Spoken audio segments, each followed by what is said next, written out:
또한 우리 기도 너무 감사드립니다. 우리 하나님께 모든 영광과 찬송을 드립니다. 할렐루야. 아멘. 마이크 조금 내려주시고요. 사실 마이크 상태가 조금 안 좋습니다. 그래서 좀 응기응변으로 좀 고쳐보기도 하고 좀 했는데 조금 안 좋긴 합니다. 그래도 목소리가 잘 들리시죠? 예, 낭낭하게 들리십니까? 네, 하나님께서 우리 또 교회에 은혜 또 사랑 주셔서 우리 또 강단도 더 넓히게 되었고요. 여러분 이따가 예배 끝나고 못 보신 분들은 또 와서 여기서 이렇게 한번 보십시오. 기쁨의 춤을 추셔도 상관이 없습니다. 막 뛰어도 좋습니다. 그래서 우리 나중에 우리 온 세대가 또 함께 여기서 모이고 또 찬양하고 찬양 또 율동도 하고 그렇게 더 기쁨으로 주님 앞에 서기를 또 그렇게 기도드리고 또 이 강단이 더 꽉 채워져서 우리 주님을 찬양하는 우리 연동교회가 되기를 소망합니다. 오늘 말씀은 선악과의 진실이라는 제목으로 이렇게 좀 말씀을 나누려고 합니다. 우리 지난주까지는 인간 창조에 대해서 우리가 함께 보았지요. 인간만이 하나님과 인격적으로 교제할 수 있는 유일한 존재, 이렇게 우리에게 은혜를 주시고 우리 인간이, 우리 사람이 얼마나 하나님과 이렇게 사랑을 나누고 교제를 하게 되었는가, 그 유일한 존재가 바로 우리 인간이라는 것이 얼마나 큰 은혜인지 모르겠습니다. 오늘 본문에 보면 인간을 에덴 동산이라는 보금자리를 마련해 주시고 거기서 하나님과 영원히 교제하며 살 수 있도록 그렇게 또한 인도해 주셨습니다. 여러분, 가끔 성경을 보다가 에덴 동산이 실제하는가? 에덴 동산이 있었는가? 에덴 동산은 신화가 아닌가? 혹은 어떤 그냥 상징적인 그러한 의미가 아닌가? 이렇게 의심하시는 분들도 꽤 많이 있습니다. 그러나 에덴 동산은 정말로 실제하였습니다. 10절부터 14절을 보면 조금 더 정확한 위치가 나옵니다. 구체적인 위치를 설명하고 있지요. 에덴 동산에는 큰 강이 있었습니다. 그리고 이 강은 4개의 강의 근원이 되었다라고 말씀하고 있지요. 이 4강의 이름은 비손, 기혼, hitdekel, 지금으로 말하면 티그리스 강입니다. 그리고 유브라데 강, 이렇게 4개의 근원이 되어지는 그러한 큰 강이 바로 이 에덴 동산에 있었던 겁니다. 그런데 비손과 기혼 강은 노아의 홍수로 인하여서 그 흔적이 사라졌다라고 말하고 있습니다. 그리고 우리가 지금 알고 있는 hitdekel, 티그리스 강과 유브라데 강은 지금도 남아있지요. 그래서 고고학자들은 이 티그리스 강과 또 유브라데 강, 그 강이 만나는 곳, 거기 어딘가가 예전에 에덴 동산이 아니었겠는가, 그렇게 생각을 하고 있는 것이지요. 근데 중요한 것은 이 에덴 동산에 관한 이야기입니다. 오늘 이 에덴 동산에 관하여서 우리 함께 보기를 원합니다. 에덴이라는 뜻은 무엇이냐면 환희와 기쁨의 자리라는 의미입니다. 그리고 동산은 안정되고 보호되는 보금자리를 가리키고 있지요. 그렇기 때문에 이 에덴 동산이다라고 하는 것은 그 의미는 지구상의 어떤 곳보다도 위험이 없는 지상 낙원이다라고 말씀을 드릴 수가 있습니다. 또한 물이 흘러 풍성한 열매가 가득한 곳이다. 그 중에서도 우리가 잘 알듯이 오늘 말씀에 에덴 동산 중앙에 생명나무와 선악을 알게 하는 나무를 두셨다. 그렇게 기록이 되어 있지요. 그런데 여러분, 창세기를 읽으면 이 부분에서 이제 질문이 나옵니다. 왜 하나님께서 이 선악과를 알게 하는 나무를 두셨는가? 왜 이것을 두셔서 인간을 시험하게 하셨고 결국에 죄로 인하여 타락하게 되었는가? 이것을 만드신 분이 하나님이시니 원인 제공자가 하나님이 아닙니까? 라고 그렇게 생각하고 질문하고 고민하는 사람들도, 또 물어보는 분들도 많이 있습니다. 이 선악을 알게 하는 나무에 대한 질문은요, 우리가 먼저 자유의지에 대한 부분을 좀 알고 넘어가야 됩니다. 하나님은 인간을 지으시고 축복하시고 능력을 더하게 해주셨습니다. 이러한 능력에 자유를 더해 주셨으면 그것이 그 능력과 자유가 만나면 큰 힘을 발휘하게 되는 것이죠. 이렇게 능력도 주셨지요, 자유함도 주셨지요. 그런데 중요한 것은 이것을 가진 자가 어떻게 사용하느냐, 그것이 정말로 중요한 것입니다. 이것을 좋은 곳에 사용하면 축복이요, 나쁘게 사용하면 그것은 재앙이 되는 것이기 때문입니다. 그래서 여러분, 우리는 힘을 가진 자가 어떻게 이 힘을 사용하는지를 잘 보아야 됩니다. 그래서 하나님을 잘 알아야 하는 것입니다. 하나님은 힘을 주시지요. 그 힘은 완벽한 힘입니다. 전지전능하신 분, 우리가 그분을 하나님이라고 말하고 있지 않습니까? 하나님이 힘을 어떻게 사용하고 계십니까? 하나님은 함부로 자신의 힘을 남용하지 않습니다. 자신의 힘을 휘두르지 않습니다. 사실 이것이 감사한 일입니다. 하나님이 그 힘과 능력을 그냥 휘둘렀다면 사실 여기에 살아있는 사람이 거의 없을 것입니다. 그렇지 않습니까? 죄악을 미워하시고 그 죄악 가운데 허락지 아니하시는 분이 그냥 죄를 범하는 그런 인간들을 함부로 그냥 하나님의 힘으로 막 그 모든 것을 벌하시고 재판하셨다? 그럼 누가 살 수 있겠습니까? 그러니까 하나님께서 전지전능하신데 그 힘을 함부로 사용하지 않는 것도 우리에게는 감사한 일인 것입니다. 무한한 능력을 가지고 계신 이 하나님께서 바로 우리 인간에게 특권을 주셨지요. 너희가 이 에덴 동산에서 자라는 모든 것을 너희가 다스리라, 온 땅을 다스려라, 충만하라, 그렇게 힘도 주시고 능력도 주시고 이러한 특권을 주셨습니다. 만물의 영장이 되게 하셨다라는 겁니다. 이렇게 하나님의 힘을 우리에게 위임해 주시니 그것 또한 감사한 것이지요. 이렇게 하나님께서 얼마나 지혜로우신지 하나님께서 가지고 있는 그 위대한 힘을 사용하지 아니하시고 하나님의 형상을 따라 지음받은 인간에게 그 힘을 나누어 주셔서 그 힘을 이제 인간을 통하여서 만물을 다스리게 하셨다. 이것은요, 하나님의 은혜라는 것입니다. 하나님의 은혜가 아니고서는 이것이 가능하지가 않은 것이죠. 자, 그런데 에덴 동산 중앙에 이렇게 생명나무를 주신 이유는 첫 번째는 하나님을 예배하기 위함입니다. 하나님을 예배하는 자가 되라. 그래서 이 생명나무를 볼 때마다 너희의 생명의 주인이 누구신지 그것을 알고 깨닫게 하시는 겁니다. 참되게 예배의 대상자가 하나님이심을 알게 하시는 것입니다. 이것을 잊지 않고 살아가는 인생이 되라고 말해주시는 겁니다. 또한 두 번째로 선악을 알게 하는 나무를 주신 이유는 무엇입니까? 절제하기 위함입니다. 우리 다 같이 따라합니다. 절제하기 위함입니다. 자제하고 인내하고 절제하기 위해서 선악과를 주셨다라는 것입니다. 하나님처럼 자신의 힘과 능력을 함부로 사용하지 않고 내가 너희에게 힘을 위임하여서 너희가 모든 만물을 다스리게 하였는데 너희도 그 힘이 있는데 그 힘을 함부로 남용하지 말고 하나님께서 너희에게 선하게 아름답게 사용하라고 주신 그 뜻대로 목적대로 너희가 사용해라. 그래서 이 선악과를 보면서 하나님을 생각하고 절제하고 자제하고 인내하면서 그것을 감사하고 그 은혜를 나누는 존재가 되라고 말씀하신 것입니다. 그렇게 하나님은 하나님을 예배하게 하시고 하나님 앞에서 절제하게 하셔서 하나님을 닮은 존재로 하나님의 은혜와 기쁨을 나누며 살아가고 누리며 살아가라. 그러기 위해서 생명나무를 주시고 선악과를 주신 것입니다. 그런데 우리가 잘 아는 대로 어떤 일이 벌어졌습니까? 사탄이 뱀에게 들어와서 하와를 미혹합니다. 나중에 좀 3장에 가서 조금 더 정확하게 이야기하겠지만 뱀이 하와에게 들어와서 뭐라 얘기합니까? 하나님이 주셨던 말씀을 교묘하게 돌려서 얘기합니다. 이렇게 미혹에 하는 이 말에 하와가 거기에 그만 속고 넘어가게 되는 것입니다.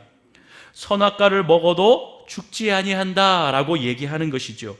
오히려 더 지혜로워지고 하나님과 같이 될 것이다라고 교묘하게 말을 바꾼 것이지요.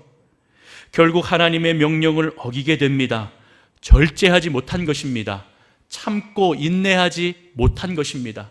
선악과를 보면서 하나님께서 하셨듯이 하나님을 닮아가는 존재로서 자기에게 부여된 그 힘을, 그 인내함을, 자제함을 가지고서 참아야 되었는데 참지 못하고 이 하와는 결국에 사탄의 유혹에 넘어가게 된 것입니다. 절제하지 못한 것입니다. 불행하게도 이것을 통하여서 불순종의 시작, 사탄의 노예가 되고 죄의 종노릇이 되어서 그렇게 인간의 이 타락의 스토리가 시작이 되어지는 것이 이 부분이라는 것입니다. 이렇게 스스로 선택하고 판단하는 것이 자유의지입니다. 여러분, 그런데 또 이러한 질문을 할 수가 있지요. 하나님께서 자유의지를 가지고 인간이 살아가면 이렇게 죄를 짓고 잘못된 선택을 할 것을 하나님은 모르셨을까요? 이런 질문이 들어가게 됩니다. 여러분, 하나님은 전지전능하신 분이기 때문에 인간이 죄를 지을 것이다 라고 하는 것을 모르지는 않으셨을 것입니다. 하나님은 이 모든 것을 아심에도 불구하고 자유의지를 우리에게 주신 것입니다.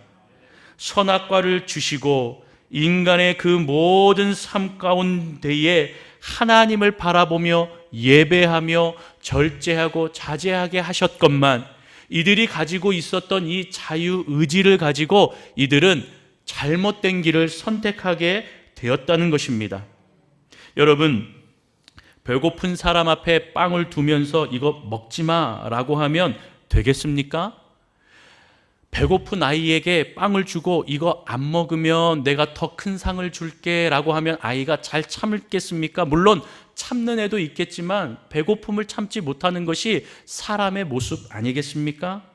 이것을 가지고 이것을 준 자가 잘못되었다 이렇게 이야기하는 것이죠. 또 한 가지 예를 들어보겠습니다. 땅에 떨어진 돈을 보고서 어떤 사람이 이 돈을 가지고 싶은 마음이 들지 않겠습니까? 이것을 갖고 나서 이것은 떨어뜨린 사람의 잘못이야 라고 하고선 자기 주머니에 넣는 것, 이것을 보면 이게 맞는 말인가? 땅에 떨어뜨린 그 사람이 잘못된 것인가? 이런 논리를 가지고서 이제 이 자유의지, 선악과에 대한 잣대로 이렇게 바라보고 있는 것이죠. 하나님이 이것을 만드셨으니 결국 이 인간이 죄를 질 것을 알고 있었던 그 하나님이 죄의 이 원인 제공자가 아니겠는가라고 하는 것은 바로 잘못된 생각이라는 겁니다. 잘못된 접근이 되는 것입니다.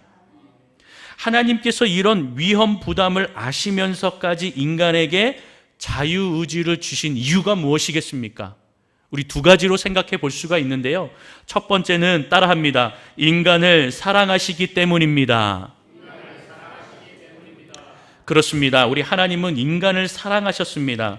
사랑은 속박이 아니고 자유입니다. 믿으십니까? 여러분, 서로를 믿지 못하고 감시하고 의부증, 의처증을 가지고 서로 막 감시하게 되면 그게 속박이고 살 수 있겠습니까? 못 사는 겁니다. 싸우는 겁니다. 여러분, 가족이 서로 사랑하기는 하지만 서로 감시하고 의심하면 그 가정이 그렇게 사랑이 넘치겠습니까? 아닙니다. 매일매일 갈등하고 싸울 것입니다. 하나님께서는 인간이 자유의지를 가지고 선한 삶을 살기를 기대하고 계셨던 것입니다. 자기의 욕망을 절제하고 자기의 그 욕망을 통제하고 탐욕을 자제하면서 하나님을 예배하고 영원히 에덴 동산에서 하나님과 교제하며 살아가는 존재로 살기를 원하셨지요. 그런데 하나님을 예배하지 못한 것, 그것은 결국 누구의 문제였습니까? 인간의 잘못된 선택의 문제였다라는 것이지 하나님의 문제가 아닙니다. 하나님은 우리를 사랑하셨기 때문에 우리에게 자유를 주신 것입니다. 두 번째, 이 자유의지를 우리에게 주신 이유는 따라합니다. 하나님의 형상을 닮은 인격체이기 때문입니다. 믿으십니까? 우리는 하나님의 형상을 닮은 인격체입니다. 인간만이 유일하게 하나님의 형상을 따랐고요, 하나님께서 우리에게 인격체를 주셨습니다. 이 인격체는 자유의지가 있다라는 이야기입니다. 기계나 로봇이나 동물이나 사물이나 식물은요, 인격체가 아닙니다. 여러분, 물론 우리가 애완동물, 고양이, 우리가 키우는 그러한 애완, 그런 동물들과 함께 우리가 교감한다, 그렇게 이야기하시죠? 그렇죠? 교감은 하지만 교감이 인격체는 아닙니다. 우리가 착각하면 안 됩니다. 그렇기 때문에 여러분, 이 세상에서 하나님께서 지은 모든 창조물 가운데 유일하게 인간만이 인격체를 가지고 있는 겁니다. 그 인격체에게 자유의지를 주시고 스스로가 선택하며 살아가라라는 것을 하나님께서는 허락해 주신 것입니다. 지금 여러분, 우리가 살아가면서 가장 우리가 감사한 것은 무엇입니까? 나의 생각대로 나의 생각을 표현하고 내 마음에 있는 이야기를 할 줄 알고 그것을 옆에 있는 가족들에게, 사람들에게 이야기할 수 있는 것, 이것이 얼마나 큰 은혜입니까? 내 생각을 표현하고 내 생각을 이야기할 수 있는 것, 그것이 바로 자유의지입니다. 이 자유의지의 가장 좋은 예가 바로 이렇게 나의 생각을 표현할 수 있는 것, 이것이 자유의지의 가장 좋은 예입니다. 감사한 것이죠. 그런데 이 자유의지를 주시고 이것을 가지고 절제하지 못하면, 남용하며 살아가는 인생은 탐욕의 길을 걸어갈 수밖에 없다는 것을 이 선악과를 통하여, 또 아담과 하와를 통하여 우리에게 보여주시는 교훈이라는 겁니다. 이렇게 절제하지 못하면 하나님과의 관계, 생명의 자리를 잃어버리게 된다는 것입니다. 너희에게 허락된 이 에덴 동산과 같은 좋은 은혜의 장소가 너희의 이 죄로 인하여 너희는 멸망을 하게 되고, 또 너희는 에덴 동산에서 쫓겨나게 되고, 이렇게 하나님과의 관계가 멀어지게 된다는 것을 우리에게 알려주시기 위해서 선악과를 우리에게 보여주신 것입니다. 그래서 여러분, 우리가 죄를 그래서 위험하다라고 얘기하고, 죄는 가까이에도 가지 말고 죄의 생각, 죄의 언어, 죄에 된 모든 것들을 떠나서 살아가라고 말씀하고 있는 것입니다. 여러분, 죄라는 단어가 헬라어의 뜻으로 해석을 하면 이러한 뜻이 있습니다. 목표를 빗나가다라는 의미가 있습니다. 그러니까 죄라는 것은요, 하나님께서 지으신 그 인간이 죄를 지어서 하나님의 창조된 목적과 빗나가는 삶을 살아가게 된다는 것입니다. 이게 죄의 원어입니다. 하나님을 거역하고 하나님과 온전히 살아가는 인간이 되어야 하지만 자유의지를 주셨고, 그 자유의지를 주신 것은 하나님의 파격적인 사랑이라는 것입니다. 여러분, 이 사랑을 받고도 우리는 감사하지 못하고, 우리는 주님께서 주셨던 이 선물, 이 자유의지를 어떻게 합니까? 잘못된 곳에 사용하고 잘못된 생각으로 죄를 짓고 나아간다는 것입니다. 인간은 어떻게든 죄를 지으는 존재입니다. 여러분, 선악과가 없었다면 인간이 죄를 짓지 않았을까요? 정말로 그랬을까요? 아닙니다. 중요한 것은 선악과가 중요한 것이 아닙니다. 인간의 마음이라는 것입니다. 여러분, 물은 어떻습니까? 선악수. 또 풀은 어떻습니까? 선악초. 분명히 선악과가 아니면 다른 어떤 것을 통하여서 분명히 이런 역할을 하는 무엇인가가 만들어지지 않았겠습니까? 그러함에도 중요한 것은 무엇입니까? 선악과가 중요한 것이 아니고 인간의 마음이 이 자유의지를 통하여서 절제하지 못하고 인내하지 못하고 참지 못하여서 결국에는 하나님을 예배하는 존재로 살아가야 되는 그 존재가, 그 목적으로 지음받은 그 인생이 하나님의 목적과 전혀 상관없는 그 탐욕의 길, 죄의 길을 걷게 되었다라는 것입니다. 여러분, 인간이 먹을 것이 없어서 선악과를 먹었겠습니까? 16절 17절을 보십시오. 여호와 하나님이 그 사람에게 명하여 이르시되 동산의 각종 나무의 열매는 내가 임의로 먹되. 여러분, 에덴 동산의 주변에 너무나 많은 음식이 있었습니다. 과실이 있었습니다. 여러분, 먹을 것이 없어서 이 선악과를 먹은 것입니까? 아닙니다. 그것은 무엇입니까? 하나님께서 주변에 충분한 은혜를 주심에도 불구하고 그들의 탐욕, 욕심, 절제하지 못함이 자신의 만족을 느끼기 위해 그들은 이 탐욕의 길, 죄의 길을 서게 되었다라는 것입니다. 여러분, 선악과를 먹지 말라고 하신 이유가 무엇입니까? 여기에 핵심이 있습니다. 우리 17절을 다시 한번 좀 읽어보겠습니다. 17절 같이 읽습니다. 시작. 선악을 알게 하는 나무의 열매는 먹지 말라. 내가 먹는 날에는 반드시 죽으리라 하시니라. 아멘. 선악과를 먹지 말라고 하신 이유는 단 하나입니다. 무엇이냐면 따라합니다. 하나님과 인간이, 다시 한번, 하나님과 인간이 구분되게 하셨다. 하나님과 인간의 경계를 만드시고 구분하신 겁니다.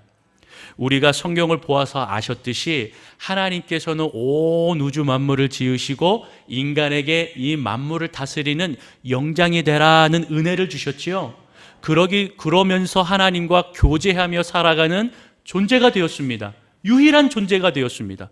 그러니까 사실 여러분, 하나님이라는 신과 인간이 교제하게 되어졌다? 얼마나 축복입니까? 그런데 또 한 가지 문제점은 무엇이냐면, 좋기는 좋고 너무나 감사한 일인데 하나님과 인간의 경계선이 모호해진 것입니다.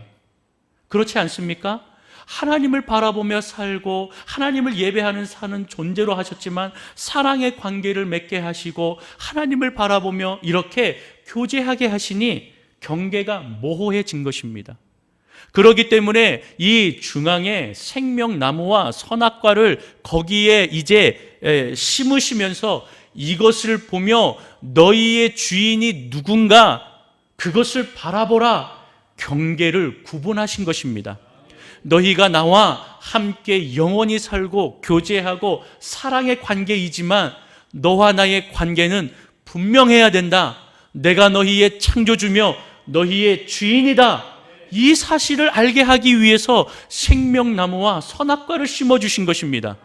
이것을 볼 때마다, 이것을 지나가면서 이 생명나무를 보고 선악과를 볼 때마다 나의 주인은 하나님이시구나, 내가 하나님을 예배해야 되는 존재구나, 이것을 잊지 않는 경계선을 구분해 놓으신 것입니다. 이것을 넘어설 때에 바로 죄악의 길을 걷게 되어졌다라는 것입니다. 사랑하는 성도 여러분, 그렇기 때문에 생명나무와 선악과는 창조주 하나님께서 내가 너희의 주인이다 라고 하는 것을 시각적으로 보여주신 시청각 자료라고 말씀드릴 수가 있지요. 여러분, 이렇게 너무나도 분명하고 너무나 확실하게 생명나무와 선악과를 통하여 너희의 참된 주인이 누군가를 바라보라고 이렇게 경계를 짓고 구분을 짓고 알게 하여 주셨음에도 불구하고 이 인간은 이 뱀에게, 사탄의 유혹에, 그 미혹에 넘어가면서 그 선을 넘고 말게 되었습니다. 이 선을 넘지 않았다면, 바로 이렇게 하나님께서 알려주셨던 이 경계의 선을 넘지 않았다면 하나님과 영원히 지금도 행복하게 주님과 교제하고 주님을 바라보며 사는 존재가 되었을 것인데, 이 선을 넘어가는 바람에, 절제하지 못하고 참지 못하는 바람에 이들은 하나님께서 주시는 행복의 길, 감사의 길을 누리며 살지 못하게 되었고 바로 죄악의 길을 걷게 되었던 것입니다. 여러분, 오늘 우리가 이 말씀을 기억하면서 하나님께서 우리에게 주신 이 생명나무와 선악과는 하나님을 바라보라고, 예배하라고, 그 생명의 주인이 누구신가를 분명하게 알기 위한 시청각 자료였고, 그것을 보며 주님을 예배하고 찬양해야 되었는데 그 선을 넘어가는 타락, 죄의 길에 서게 되었음을, 그리하여 우리가 이렇게 연약한 존재가 되었다라고 하는 것을 기억하면서, 사랑하는 성도 여러분, 우리가 가져야 되는 마음이 무엇입니까? 하나님께 사랑받고 또 주님과 교제하는 존재인 것은 분명합니다. 이것을 잊으면 안 됩니다. 계속해서 주님과 예배하는 존재가 되고 주님을 찬양하는 존재가 되고 주님 앞에 기도함으로 무릎 꿇고 나의 주인이 하나님이십니다 라는 것을 우리 삶에서 잊지 말고 구하는 저와 여러분이 되기를 소망합니다. 하나님을 경외하며 살아가는 저와 여러분이 되기를 소망합니다. 그렇게 주님을 예배할 때에 이 인생이라는 광야, 이 광야가 고통스럽지만 하나님께서 우리와 함께 하심을, 또 우리의 주인이심을 바라보게 해 주실 줄로 믿습니다. 결국 여러분, 이 인생이 광야와 같이 고통스러운 이유는 우리의 죄악 때문이었다라고 말씀드릴 수가 있는 것입니다. 그러나 하나님은 여전히 우리를 사랑하신다. 우리를 잊지 않고 주님께서 예수 그리스도를 통하여 참된 생명나무를 다시 보내주시고 그 주님을 바라보게 하셨구나. 선악을 알게 하는 나무를 통하여 하나님을 잊지 아니하고 우리에게 절제하고 주님을 바라보고 늘 예배하는 존재로, 주님, 온전히 내가 겸손하게 교만하지 아니하고 절제함으로 주님을 예배하고 찬양하는 인생 되게 하여 주옵소서. 여러분, 우리가 이것을 잊어버리면 안 됩니다. 반드시 이 마음과 이 생각을 우리 마음속에 새기며 우리 주어진 우리의 삶 가운데에 주님을 바라보는 저와 여러분 되기를 소망합니다. 이 6월 한 달도 나의 주인이요 생명의 주인이신 주님을 바라보고 찬양하며 믿음으로 걸어나가시는 저와 여러분이 되기를 주님의 이름으로 축원합니다. 축원합니다.